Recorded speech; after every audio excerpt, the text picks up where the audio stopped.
has anything good. Oh my God. That's great. All right, I'm ready. You ready?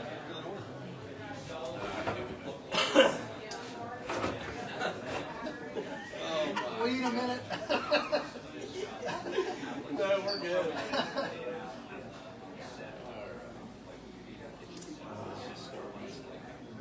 Good over there? This episode of One. Huh? Oh God. This episode of One Man that makes your voice. These little things are good right here. Stick tame households. I need to fill myself up as many as I can. I have not ate lunch.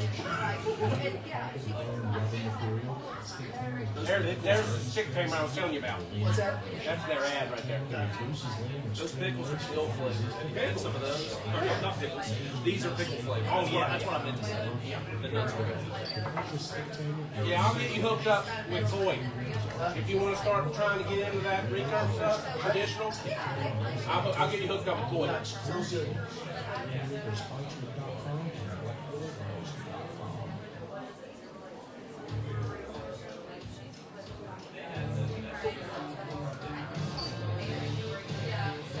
Look at this guy.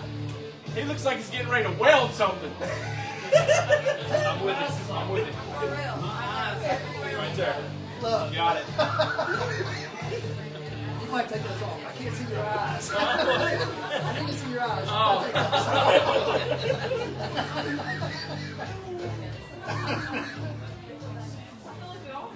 Oh my God. Well, we don't have a good time here. It's great. Man, I tell you.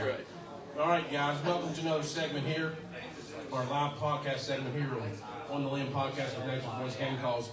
Folks, we're here at the Breathe Wine and Culture Company at their new location, 335 9th Street, Huntington, West Virginia. And we've got some great guests in the outdoor industry here locally that we want to bring on and talk about archery season. So we're getting ready to go full-fledged into archery season, deer hunting, and stuff like that. So the bachelor groups of bucks have already been roaming around like crazy. I've seen tons of bucks together, still in velvet. We had kids had camp, got camp virtual take there in Cross Lanes. Coming out there, I think it was like 12:30 at night. Well, probably about 12:30 at night I was coming out there, and there were two big bucks just right there together, hanging out. And I'm sure there was some other small, spikes and stuff over there with them, but they're starting to hang out, and it's going to start getting hot and heavy here pretty soon. So, hope everyone is geared up for archery season because like I said, it's coming fast. So now we have Jamie Ferguson with Real Deal Outdoors. He's going to be over here talking about his shop. And without further ado, please welcome me, Jamie Ferguson, Real Deal Outdoors. How you doing, Jamie? Pretty good yourself. Man, we're doing awesome, buddy. It's a really good time. Appreciate you having me on. First of all, you drop a pin. Yep. The big bucks were. Yeah. Tell me a pin where they were. Yeah. Yeah, I think that's, I don't think you can hunt there, but I'll check on that. They know where they can hang out. Right. You know what I mean? So, but we were talking about Dan, and Jamie here don't even know Dan, but he said, man, he was like, anybody with that name has got to be an ass. Yeah. He hit it right on the head. Look, I never said that. I promise. Yeah. Oh, God. But you should have been here. Yeah. Yeah. He said, who's Dan? I said, he's my co-host. Oh, anyway. So, tell us a little bit about your shop there at Salt Rock. Located in central Campbell County, we're a Matthews, Bowtech, and ESE dealer, self-feed archery. Been there about 13 years. Okay. Just a small little mom and pop shop. It's been that for a while. So what kind of dealer? Like I said, we mentioned we have Matthews, Bowtech, ESE. We do gas, bowstring, spot hog archery. Basically any name in the archery industry we have access to.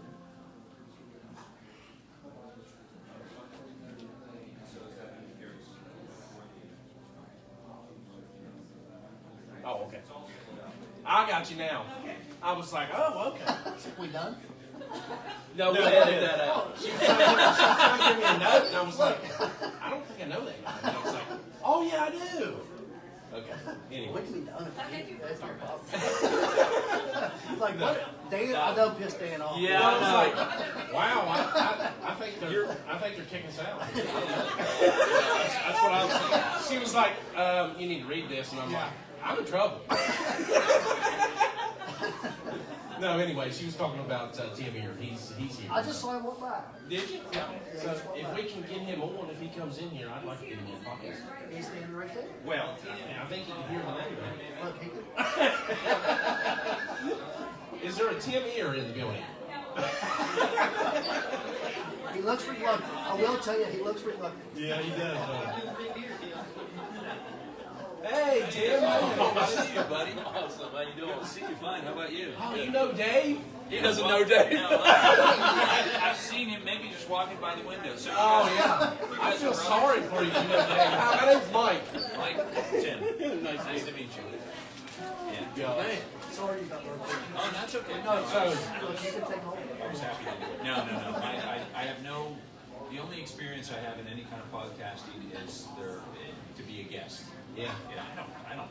There's Welcome to On the Limb Podcast. You're a guest. my son-in-law would love this because, and my wife just said that. She said, Tyler would love this because, he's the one who's in a hunting. Oh, okay. And I've always said before, I don't think I could, if I had it lined up in my sights, I just don't know whether I could, I could pull the bow or pull the trigger. I just don't think I could do it. I'm like, I don't. And he said, no, you could if you wanted to. Yeah. He goes, come with me. So I said, well, that's what I'll do. So my plan is to go with him, go out into the woods when he and his dad go out and hunt, and just be an observer, and then get. And then kind of get into it. Right. Yeah. Try to get, because that's the thing. Is I've got back in when I was a kid, I got the yeoman and the junior yeoman and the yeoman and the bow and arrow and shot 22s. It's like kids do. Yeah. But that's, my son-in-law said, no, you could do it. You could do it. So that's really how it started out. I mean, I started my son out when he was 4 years old. So you know how kids are. They're hard to keep still, and they lose their attention span really fast. So I wanted to start him young and take him out so he could get acclimated to being in the outdoors. Right. Because there's not much there. But it's peaceful just being out there. And that's one thing we talk about a lot. It's not always about the kill. Obviously, that's the icing on the cake. Sure, of course. Just being in the outdoors and being in God's presence, that's what is the good thing. And that's what I was thinking. I just that's why I said I wanted to go, because I said, I just want to go with you guys and just go out, because we fish together all the time. So Good, yeah. I'm like, why don't we just go and do that? We're always buying fishing gear for each other for one holiday or another. Yeah. I'm like, I want to go out and just be in the woods with them, because they go out and his dad is a police in Hurricane, and they do all so they do all that family hunting stuff, and I've never done that before because my dad was like, I'm not doing that, so we get busy all the time doing stuff, so we never went, and I've always thought, so maybe you guys will turn the tide for me. Yeah, we're good. Well, I appreciate it. That's one of our things is continuing the hunting heritage. So if we can continue that with getting you out there, that's a great thing. And this guy right here owns an outdoor shop. Tyler's my cousin. I would steer away from someone. Oh my goodness! Wait a minute. Other than him taking you out. So you know my son-in-law. Tyler's your cousin. Wow. This is the small world. Hey, I think that right there is divine intervention. You have to go hunting now. Yes, you do. It's going to happen. Yes. That's unbelievable. It is. It's That's pretty crazy. good. Wow. Yep. Thank you guys. Well, thank you, sir. We appreciate it. Yeah, it's good. I didn't even know you guys were here doing this thing, so that's cool. We haven't talked to Cheryl, man. They're advertising. Yeah. That's right. Yeah. You do more often, so thanks. I appreciate that's it. great. Thank you. I see you out in the woods. Have a good evening. How's that for a closing? There you go. All right, Jamie, let's get back to you. I'm sorry, man. I didn't mean to take your spotlight there. We'll give him an extra 10 minutes. Yeah, we can give you like 10 minutes. No, we can cut We got your first dibs on your package over He here. took 10 minutes of my time. He's like, he said everything I wanted to say, so we're done. No, so let's go back into the archery stuff. So tell us a little bit about the bows that you carry. Matthews, Bowtech, Elite, PSC, Silver. Okay. Matthews main line. Elite, number 2 candidate. So we were talking there before we had this podcast and started you in. What is your main focus for your training? just having a place everyone to hang out, unity. As we talked earlier, our hunting industry is we're divided now that has whether it be compound, crossbow, size, age restrictions, limits, and our main focus for the shop is unity. Yeah. I want a place where everyone can feel comfortable, no matter what they shoot, no matter what they do, how they approach the outdoors, they're comfortable with it. That whenever as a kid growing up on a different concept, going in with my dad to the local gas station and see all these old timers just talking, having conversations, catching up on things. Like you said, it was always one of those things that always had a different point of view before we came to this. That's right. And if we don't get to that mentality now from the outdoors, we're still putting it together. Oh yeah, I believe in that. And you know, it's one of the things we want to do with our podcast is we want to bring the deer camp, the hunting camp experience to the people that might not see it. Right. And maybe they're like, well, let's just get started as a tradition in our family. You know what I mean? For instance, Mr. Senior, Yeah. $100, but his son-in-law comes to the family, introduces him to it, and it takes off from there. I think that's awesome, man, because I remember back as young as 9 years old. Well, I couldn't go to deer camp too often. I was pretty pissed about that. Anyways. Listen, what state? Yeah. Happens at Deer Camp State. Yeah. That's why you So, couldn't go so see Dad for told me I nine. couldn't go until I was 9. But I, like ever since I knew that they were going to deer camp, when I was that old enough to know that they were going, I was like, why can't I not do this? But so I got to 9 years old at deer camp. I spent the next 20 years or 15, 20 years at deer camp in Huntington with my family, my brother, my uncles, my cousins. And that was somewhere that we went every deer season, sometimes spring dollar. And, you know, we would scout beforehand, do all that stuff, and we'd go up there and camp. But, I mean, that's just an experience that I had that I'll never forget. Those are memories you'll never forget. Yeah, And it and wasn't about what you already sold. It was spending time with friends and family. But we had good times on the harvest, and we had bad times. Yes. We had good harvests where there were 10 or 12 deer hanging out. That was a good deer camp. And then sometimes you only have 2 or 3. But you still have an awesome time hanging out there by the fire. I mean, just telling stories, you know. There's things that I always talk about this, and I always get this question asked of me. What does hunting do for you? What has it taught you? And I'm like, well, I've learned all kinds of stuff from hunting. You know, it's like life lessons that you can learn from hunting. One of the biggest ones that I can think of is patience. Correct. You know, you learn patience, and you learn that you can't always get what you want when you want it. You know, I mean, you got that 165, Yeah. you know, on camera, and you may not get him back. It may be 2 or 3 years down the road that he comes strolling by, and that's the first opportunity. But you waited it out, you had the discipline, you had the patience, and you got to take it from it. Correct. So, that's one of the things. Another thing I'll add to that is ethics. Oh, yeah, As far as ethics. in general, just ethics. You learn to be an ethical person in general. Yeah. Not just in hunting. Correct. That's great. So tell us about a big event you got coming up here at your shop. We have our annual Hunters Hangout August 17th at Real Woods. It's an event to get everyone together, just to kind of catch up, put all the differences aside, talk strategies, hang out, take advantage of some deals that we have going on. But it's one of our biggest business here. And to be able to watch the people roll in, to sit back and take a look at people having conversations about everyday life, not just hunting in general, it's pretty cool just to see those guys talk about stuff. We have several vendors come in and they set up. And it offers great interaction for them to see the people who use their product. So it makes full circle. It becomes full circle between the vendor, the distributor, and so it's just see people bring their families out, their kids. A lot of times when these people come into the shop, they're just starting to introduce their kids to that over. We have several young people come into the shop. They've never been out, but that's where they start something. So they'll come into a regular shop or something like that and talk and hear the stories and get introduced to the outdoors. So it's just an event we try to pay back to the public at the time.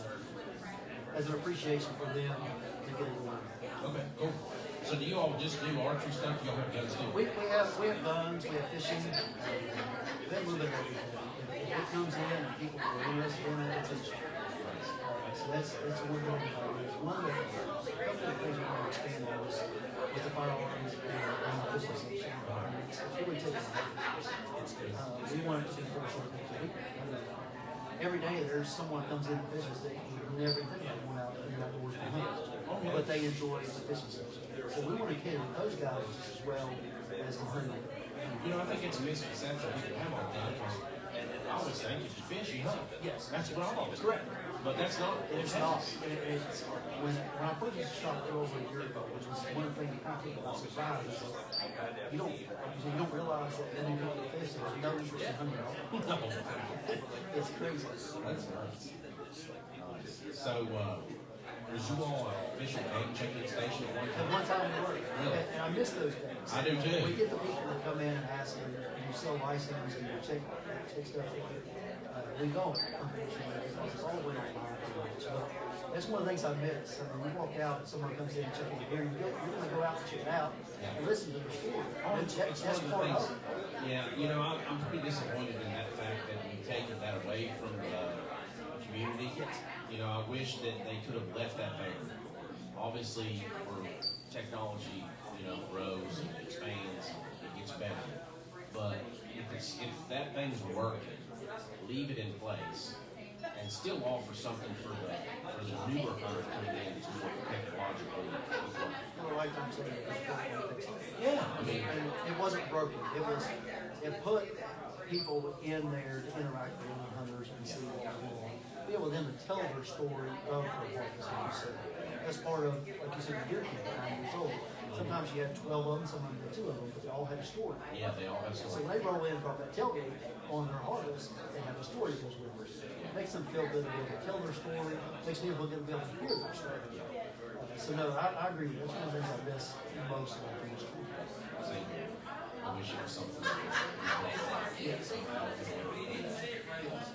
It was one of the good things of my youth that I got to experience. It was. I'm glad that I did. Yes. All right. Well, we talked about maybe setting up an event there at your place, so everybody be looking out for that. But, Jamie, it was great talking to you. You too. And we sure appreciate you coming in. Thank you for your time. Yep. So if you don't care, real quick, tell everybody how they can get a hold of you and where your shop's at. Real Deal Outdoors, 9464 State Rock in Salt Lake, West Virginia, number 44948-1400. Social media page, Real Deal Outdoors. Reach out to us, give us a call. We'll be glad to answer any questions or just come hang out. You don't have to buy anything. Just come out and sit in the rocking chair. He's got the outdoor shop that is he's one that'd be like the hardest. Correct. He wants the guys coming in, drinking coffee, talking about the hardest. That's awesome. You know, that's awesome. All right, man. Well, we sure appreciate you. Thank you, buddy. Appreciate your time. Thank you. All right, guys.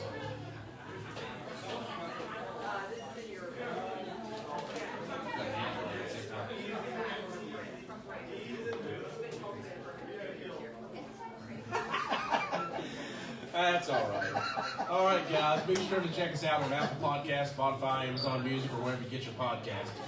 We'll be right back with you with another segment after a word from our sponsors. Thanks, guys. Appreciate you. Anybody want to be a production guy? I blame it on Dave. Dan. Dave. See, I can't remember his name. He's dead to me. I'm Dan, so you got, it's close. Dan. It's close. Oh my gosh. Thanks, guys, for tuning in. We'll be right back with you with another segment.